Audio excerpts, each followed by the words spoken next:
Hello, beautiful heathens.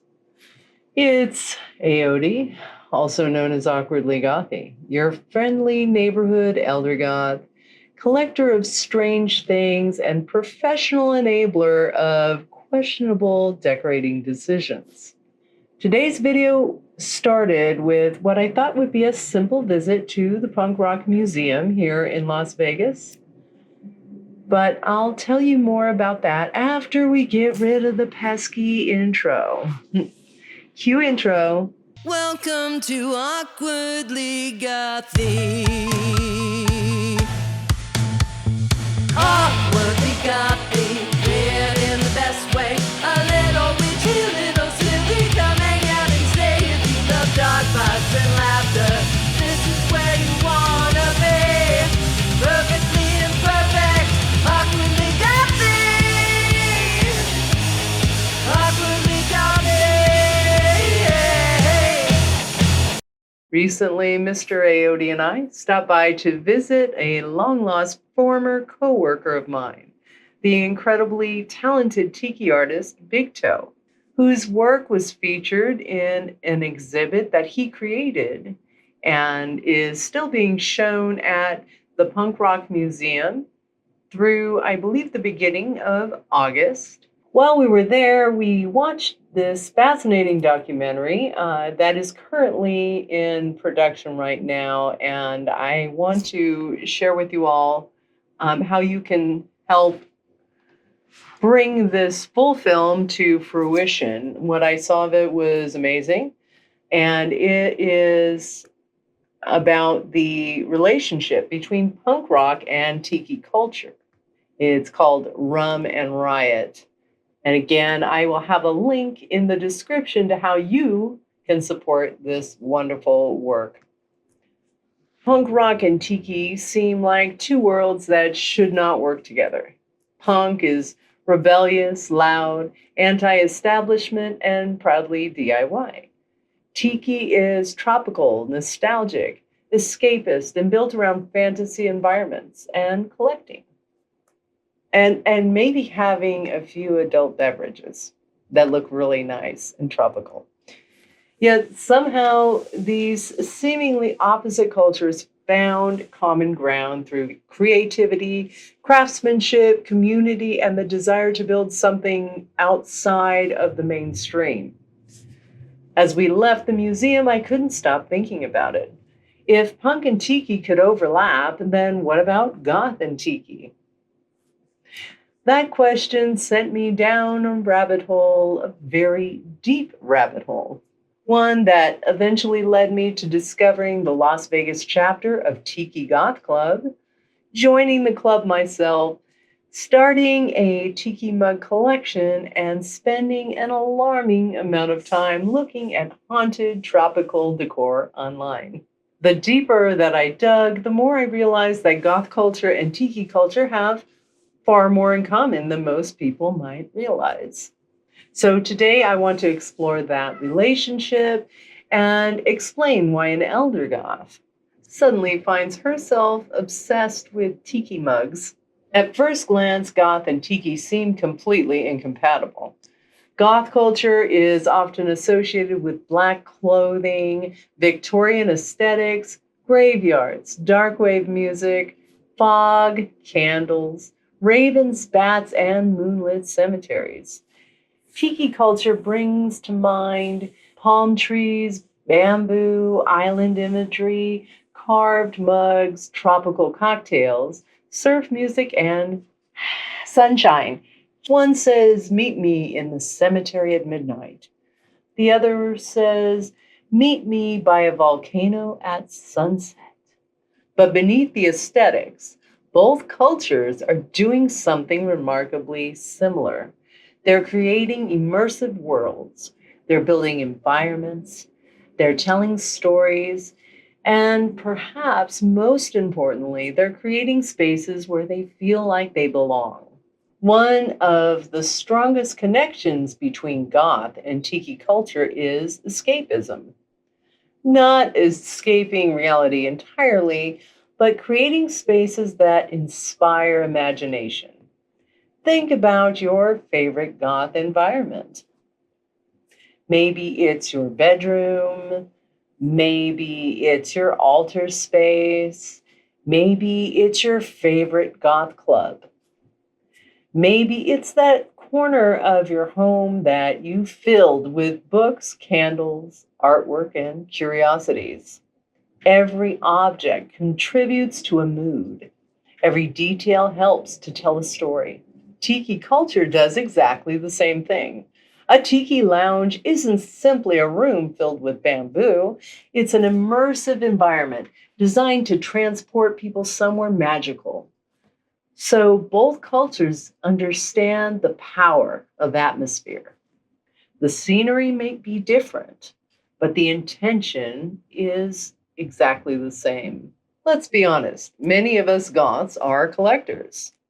We collect tarot decks, perfume, books, candles, vinyl records, curiosities, oddities.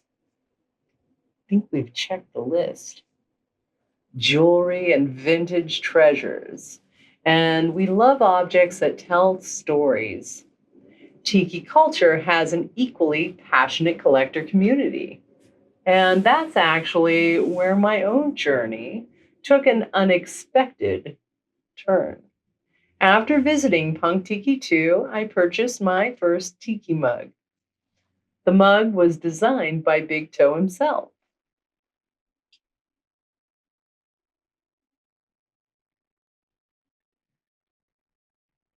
What made the piece especially fascinating was its inspiration. Big Toe drew inspiration from the artist Stephen Blickenstaff, whose work many goths, punks, psychobillies, and horror fans will instantly recognize. Blickenstaff created the iconic artwork for the Cramps compilation album, Bad Music for Bad People. When I looked at the mug and then looked at Blickenstaff's artwork, the connection became immediately obvious.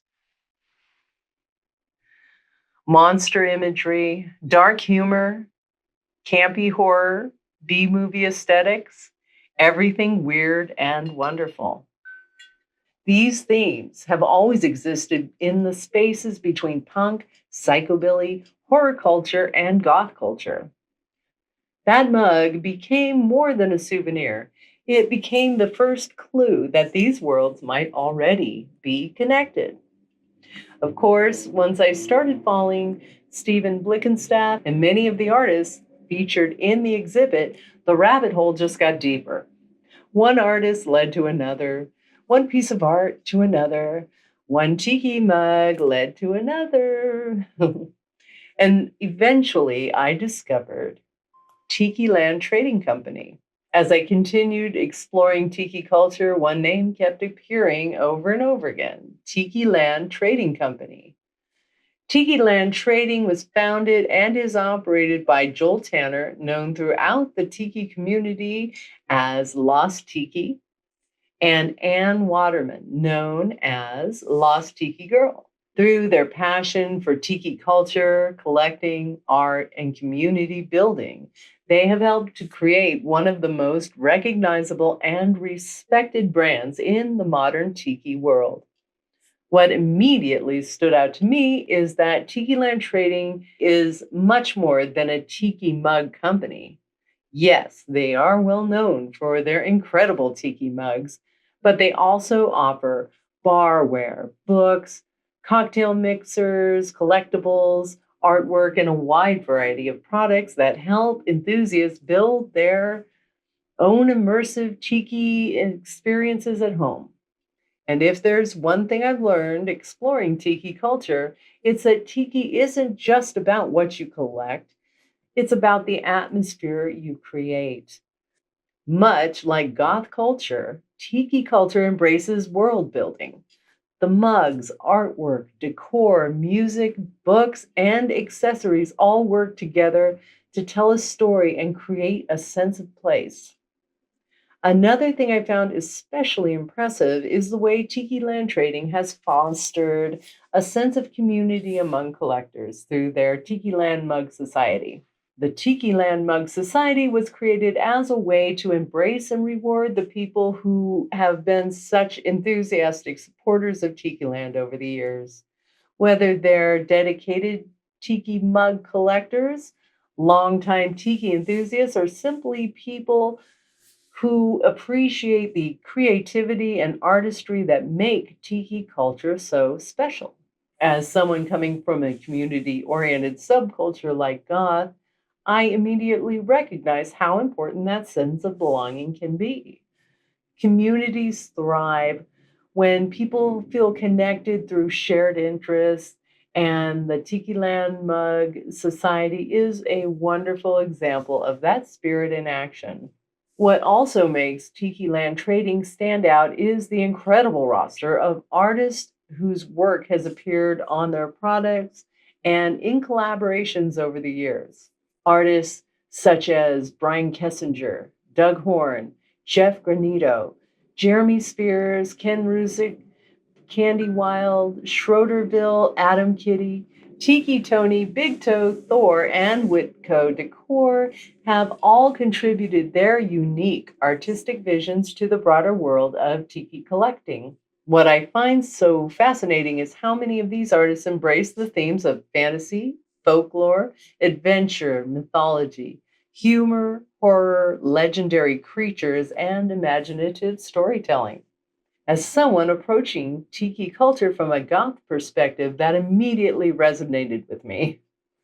The more I explored their catalog and the artists behind it, the more I realized that many of the same things that attract people to goth culture, atmosphere, storytelling, collecting, craftsmanship, creativity, and community, are equally celebrated within tiki culture.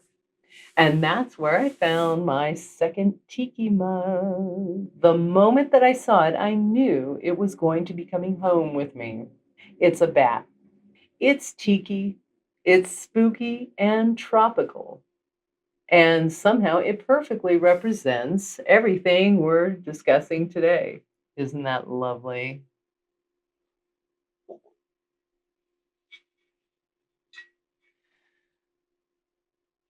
This wasn't about choosing between goth and tiki. This was goth and tiki existing together in the same object, a bridge between two worlds.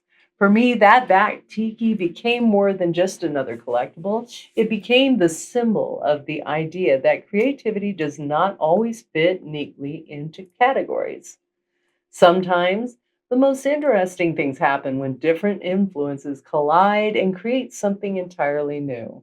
One thing I noticed immediately while exploring tiki culture was how much emphasis is placed on creating complete environments. That felt so familiar. Goths don't simply wear black, we decorate, we collect art, and we create spaces and surround ourselves with things that inspire us. Tiki enthusiasts do exactly the same thing: mugs, masks, carvings, lighting, artwork, music, furniture, books, barware, every piece contributing to a larger story. The room becomes a form of self expression. Sound familiar? Because it's exactly what us Goths have been doing for decades. Eventually, I discovered what feels like the missing link: dark tiki. If traditional tiki asks us to imagine a tropical paradise, dark tiki asks, what happens after midnight? Suddenly, we're talking about shipwrecks, storms, volcanoes, ghost stories, moonlit beaches, ancient ruins, skulls, bats, black orchids, forgotten temples, and supernatural legends. Now you're speaking my language. Dark tiki combines the immersive escapism of tiki culture with many of the themes that have always attracted people to Gothic aesthetics: mystery, adventure, folklore, the supernatural, beauty mixed with danger, romance mixed with decay. The result feels less like a beach vacation and more like a haunted island expedition. And honestly, that sounds amazing. The more time I spent exploring this community, the less surprising the connection became. Goths appreciate artistry, history, music, atmosphere, collecting, storytelling, creative self expression, community. Tiki culture values all of these things as well. The aesthetics may differ, but the motivations are remarkably similar. Both communities encourage people to create beautiful worlds. Both celebrate individuality.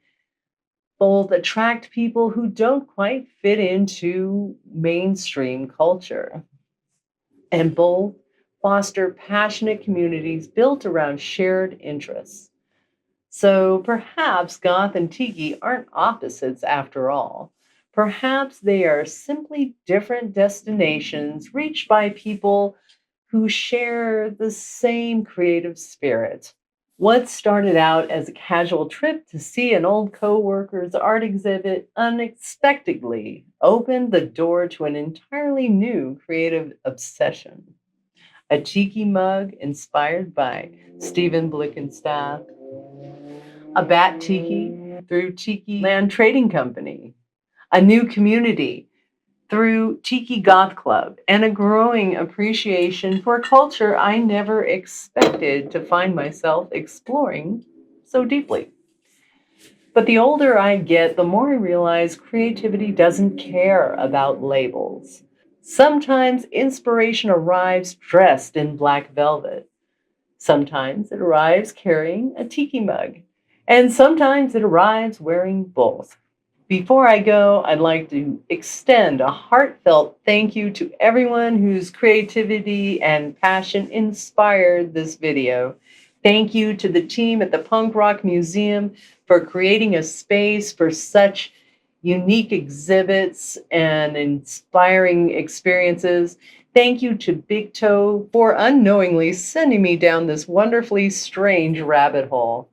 Thank you to Stephen Blickenstaff, whose iconic artwork continues to inspire generations of punks, psychobillies, horror fans, and alternative culture enthusiasts. Thank you to Joel Tanner and Ann Waterman and everyone at Tiki Land Trading Company for creating imaginative products and fostering such a welcoming community. And thank you to all of the artists, creators, collectors, and community members who continue to keep these unique subcultures alive. Whether your world is illuminated by candlelight, tiki torches, or a little bit of both, your creativity makes these communities special. Thank you for inspiring this elder goth to look beyond her usual cemetery gates and discover a few haunted islands along the way. And now I want to hear from you. Do you see the connection between goth and tiki cultures? Have you ever explored dark tiki? Would you ever create a haunted tropical oasis in your own home? Let me know in the comments below. Until next time, please take care of your fellow goths and other alternatives, both online and in real life. Until next time, love you all. Bye. So hit subscribe and stay spooky. Share a laugh for free.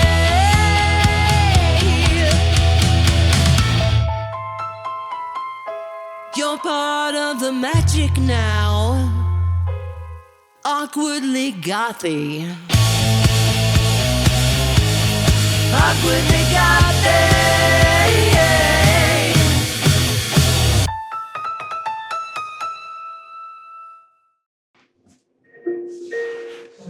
Someone was detected at your entry.